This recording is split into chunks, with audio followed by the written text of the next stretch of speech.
All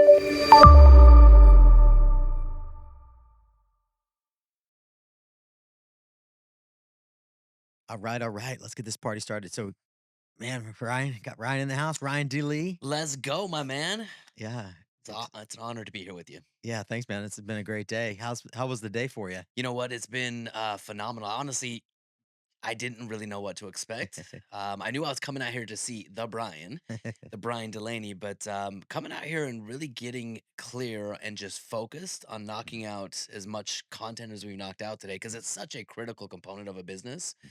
But like when it shows up on my calendar, it's the last thing I want to do. It's like, Mhm. man, I gotta get this done. I know I have to do it, but to just come in and crank it out like we did today was pretty powerful. Yeah, yeah. Awesome. So let's dive in. I want to dive into your expertise, which is protecting your wealth, keeping more of what you make, being your own bank. A concept that is really foreign to a lot of people. Yeah. Um, so I'm going to rapid fire here, but what would you say are common wealth building mistakes that you see successful entrepreneurs make? Oh man, I love entrepreneurs, but I think the two biggest mistakes that entrepreneurs make when it comes to money is number one, they turn to the investment world thinking that the investment world is the thing that's going to save them from their business, when in Mm, reality, it's their business that will make them free faster than anything else. Their yeah, business is their best investment. yeah, And for an entrepreneur to give themselves permission that that's true, mm, it empowers them to go into their business with full intention, whether they're going to build it to exit or they're going to build it to extract capital from. That then gives them the freedom to go make their business the best it can be. yeah, And then the secret to becoming financially free as an entrepreneur is realizing that just because your business is your best investment, it's likely not going to always exist, right? If you look at the S&P 500 or the Dow Jones, the businesses that cycle on the best, most successful companies mhm, in our entire country, man, they cycle in and out all the time. mhm, mhm, And so the number one secret for an entrepreneur isn't just mhm, to make money, but it's to keep it. yeah, Not and that has nothing to do with investing. That's mm, not putting your right, money in the stock market. That really is making money and keeping it. And really what it comes down to is having an efficient and effective tax strategy, mhm, and then having a strategy to extract money from your business and keep it safe, keep it private, keep it yeah. protected, and then keep it growing Well, with I think what inflation. we're taught, right, is to make money and give Invest it. it to the Give it to financial someone else. advisors, Yeah. give it to someone else that knows what they're doing with it, and let it grow, right? Yeah. Like that's like what we're conditioned to Well, believe. think of where that comes from though. Yeah. Who disseminates that advice? Probably financial Financial advisors, right? firms. The Yeah. financial firms. And when you really think about that, when you give your money to someone else, you lose control over it. I Yeah. mean, if you give your money to someone else and they're going to invest with your best intentions, I'm not saying that Mm, financial advisors are bad people, right. but when they turn around and put your money in the stock market, they're making money off of doing that. Yep. And all investing in the stock market is investing in someone else's business. Right.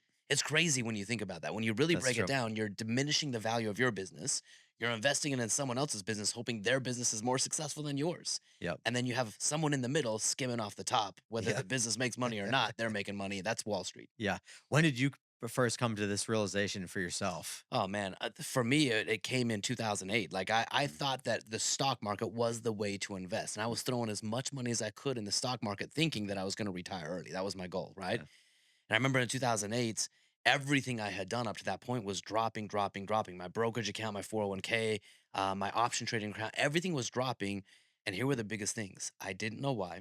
Mm, I didn't know how to stop it, which ultimately meant if I didn't control what I was doing, mm, I could never retire early. Like it mm, was impossible. I'm just yeah. along for the ride. And one day I'm hoping now that it works out. And that was really when Mm, I realized if I don't control it, I can't predict it. If I don't control it, I can't accelerate it. mhm, And I was following the advice that everyone had given me, but I was watching their lives, 10, 20, 30 years ahead of me. I was people that were older than me. I was mm, watching their financial lives fall apart. yeah. And I'm grateful I had the foresight because I looked at them and saying, that's me.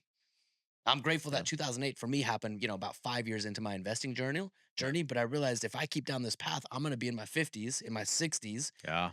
wondering what just happened, and now retirement's gone. So that it opened me up to that maybe what I'm doing isn't the right way to do it, Yeah. which, that took me down a rabbit hole that Right. opened me up to a whole new different perspective. Nice. Yeah. I mean, it was a hot mess for everybody. Yeah, it totally was. But not really, man. I mean, Yeah. I guess some people made out oh dude, very well. the people that understand I mean, take this for just a minute, Brian. I mean, the Yeah. crazy thing about investing, words matter, right? And you Mhm, know this better than mhm. anyone. Words matter. But True. the real definition of investing is parting with capital with the Mhm, expectation of safety of principal mhm, and an adequate return in the form of interest, dividends, or rent. mhm, Speculation, like just let that word come out of your mouth. I'm mm. gonna go speculate my money and hope that it works out. That doesn't feel very good, right? That That doesn't sounds feel like good. Las Vegas, but Speculation here's the doesn't feel definition of speculation: good. parting with capital with the hope of appreciation. Mm, So when most people think they're investing, all they're really doing is speculating. They're right, buying something today and hoping they can resell it at a higher value tomorrow. That's speculating. And that's 90% of what people do today. They right, confuse it with investing, but they're actually speculating. right. That's good distinction. Yeah. Most people think they're investing in the stock market or in other Yeah. assets. And then go back to Warren Buffett. What does Warren Buffett say? First rule of Mhm. investing, don't lose money. Yep, He understands the first thing of investing is parting with capital with the expectation of safety of principal. yep, Don't lose money. So that changes the game completely when you understand what real investing is and you can differentiate. If you want to mm, speculate, that's totally fine. right. But if you're speculating, at least know that's what you're doing. Yeah. Yeah, you probably don't wanna put 100% of your eggs into the speculation bucket. No, no. Well, you wanna if you're a business owner, you wanna double down on your business, your best Yep, investment, then you just wanna protect your money. And if right. you can do those 2 things, then speculate all day long. You'll knock some Yep, out of the park, you'll miss some, but yep, you've secured your business, you yep. secured your capital, your freedom, and now speculation is part of the game of just, you knock some out, is fun. Yeah. I don't think a lot of people view their business as their best investment, No, right? no. They No, just most don't. people, they just don't. I mean, Right. and when we're stuck in our business, dude, I'm a business owner and I wake Mhm. up in the morning, I'm like, oh my gosh, my business has a lot of problems, right? There's payroll, there's issues, there's, fulfillment. And you look at your business and you see it as an entrepreneur for the problems that you have to go solve. And so it's Right. hard to see through those problems to realize that, man, every dollar I put into my business has been amplified hundreds Mhm. by, 1,000%. Yeah. So it's hard to see the return when you're so When focused you're on the in it, problems. Yeah. I think Yeah. that's the problem. Yeah. And they wanna get away from the problems, so they Yep. just said, "Let me send my money out to someone else's problems." Yeah. Well, I know you and I, we're big proponents of the concept of freedom, right? I mean, Yep. we're really big Yep. proponents of that. Yep. But think about that when as it relates to your money. If you're giving your money to someone else and expecting Mhm. them to give you the freedom you're looking for, Mhm. are you really free? Right. Like you've now put your future, your money, your dreams into someone else's hands. And Yep. even if they return a great result, will they do it tomorrow? Right. Are you really free if you can't control what they're bringing back to you? You're not. And so, I mean, I think at the end of the day, there are real ways that you can generate financial freedom, real Yeah. assets that produce real income that you control 100%. You have to know what those are. Yeah. What would you say the best way to protect your principal hmm would be? Well, first and foremost, I would say it's taxes, which Okay. is kind of interesting, right? Yeah. Um, Here's something kind of funny about the True. tax code, right? If you look at the tax code, the very first line that you read in the tax code is everything you make is taxable, Hmm. right? So, okay, the government can take anything you make. But then we have to ask ourselves the question, why are there thousands of pages in the tax code, right? Right. Because everything after that basically tells you for a business owner and an investor what you can do to minimize taxes. And the way I look at the tax Mm, code is it's a way to incentivize behavior. mm, So there's really some very tax efficient ways to invest your money and ultimately to keep your money. So for mhm, me, number one, and this is crazy, man. When I first learned about this, I'm like, this mhm, cannot be true. But the first thing mm, is using high cash value life insurance. mhm, Now, here's the thing I want you to know. If I want to eliminate taxes from my future, which is the greatest destroyer of wealth, there's only three ways I can do it in the tax code. mhm. I can put my money in a Roth IRA. I can put my money in municipal bonds if I believe in the debt paying ability of the government, Yeah. or I can put my money in life insurance. And that's the crazy Mhm, thing, man. When I looked at this from the tax angle, I'm like, okay, this is interesting. So I can put my money in life insurance. And most people don't understand this. mhm, When it comes down to life insurance, most people think of, I'm going to buy a life insurance policy. That way, if I die, mhm. my family's Right. taken care of. And that's important. Right. Right. But you can actually set up these life insurance policies as overfunded life Mhm, insurance policies. And how this works, mhm, you send as much premium as you can into the mhm, insurance company, mhm. but you buy the least amount of death benefits. Okay. When you think about life insurance, that sounds crazy, right? Right. Most premium, least death benefit, Okay. but all of that extra money, it's called overfunding. Once Okay. it goes into one of these policies, it earns a guaranteed return backed by the most successful companies in the history of our country. People that have Nice. been paying guaranteed returns for hundreds, not 10, Mhm, hundreds of years. They mhm. predate the stock market. Nice.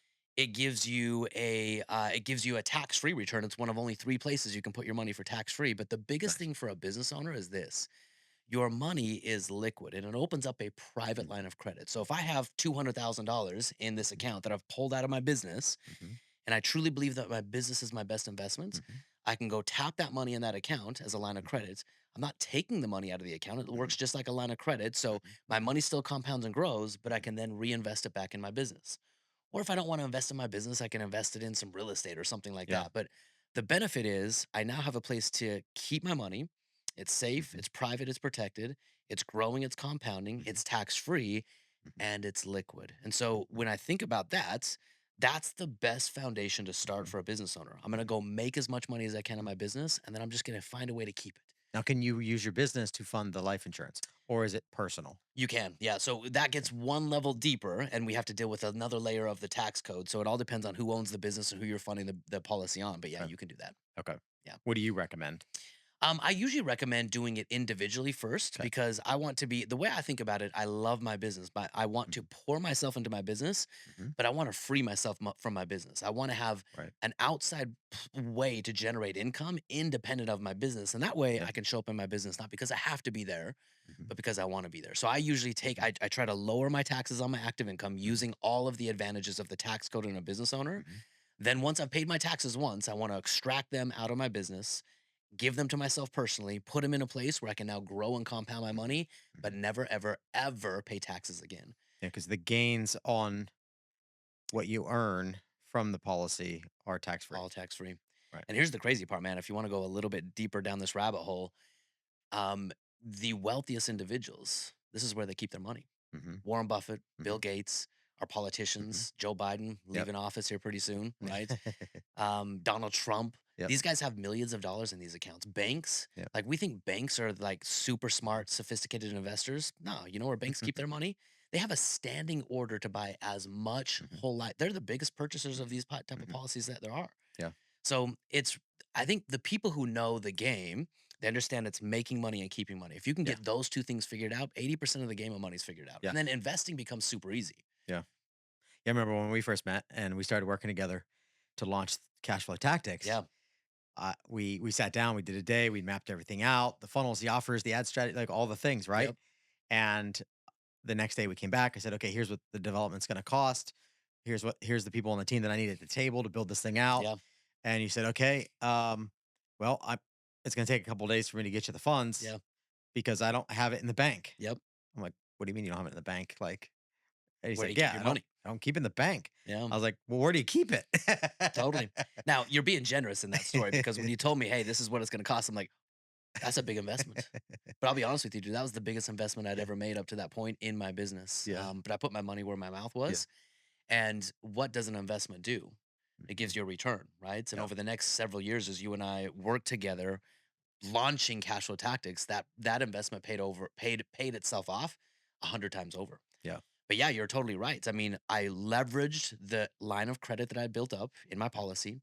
I put that as a down payment to hire your services. Yeah. And then as we hired your services and launched our webinar and did that week after week, month after month, year Mhm. after year, that $150,000 paid off 10, 20, 30, 100 Mhm. times over. Mhm. And if I would have I mean, I'm an investment guy, right? And Right. people ask me what's my best investment. If I would have brought a piece of real estate, if you would have brought a piece of real estate to the table, I know within a box the return I'm gonna get on a piece of real estate, Right. right? I know on the high end, I know on the low end, generally what real estate can deliver. Right. My business was basically an unlimited return. So Yeah. I invested money in our coaching, right? In our Yeah. and you helping launch and scale the business. Yeah. I made money. And then all of that money that I made, guess what I did?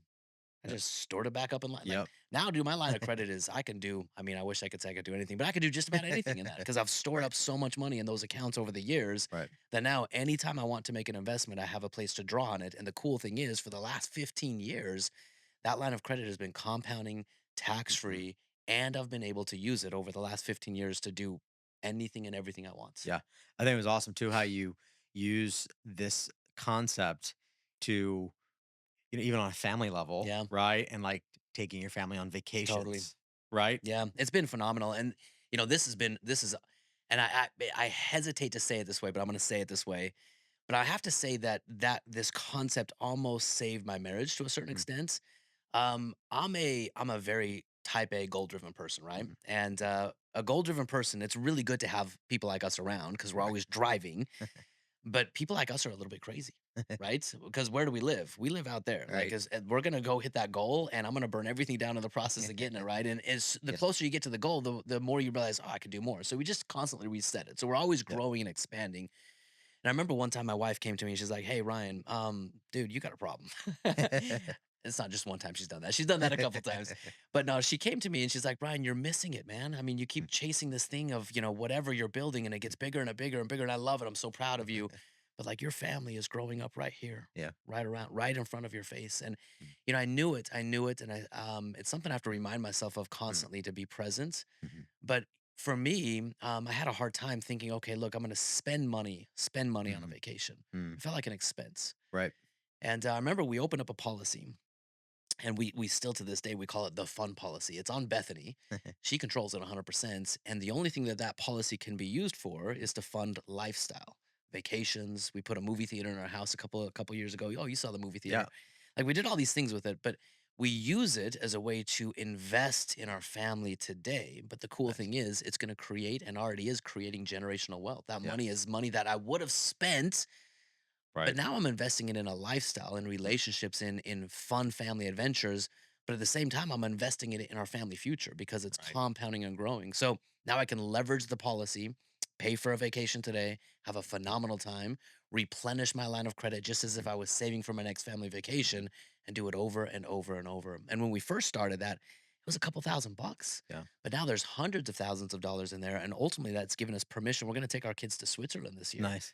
a 3-week trip, tour Switzerland, and all of that's coming out of that policy. So Mm. as it's compounded and grown bigger, it's just given us more and more and more capacity to live our dreams, Take more epic vacations. take more epic vacations. What are you most excited about 2025? Oh, dude, you know what? I think, I don't know if we can be political on here. I imagine since I'm on Yeah. with you, I can say something. But, Mhm, I think Trump is kind of branding this as the golden age of America, mhm, right? mhm, And I truly believe that there's going to be some phenomenal opportunities, but mhm, opportunities come and go, and mhm, it all depends on your perspective. And mm. what I'm most excited about 2025 is I think a lot of the noise, a lot of the challenges, a lot of the restrictions, a lot of the just our economy's been weird, man. Yeah. Online's been weird. Things have It's been true. weird, and I think that's gonna that's gonna subside for a period of time. Yeah. And I think when it subsides, and as it's subsiding, there will be tremendous growth opportunities in Mhm. business and investing. Yeah.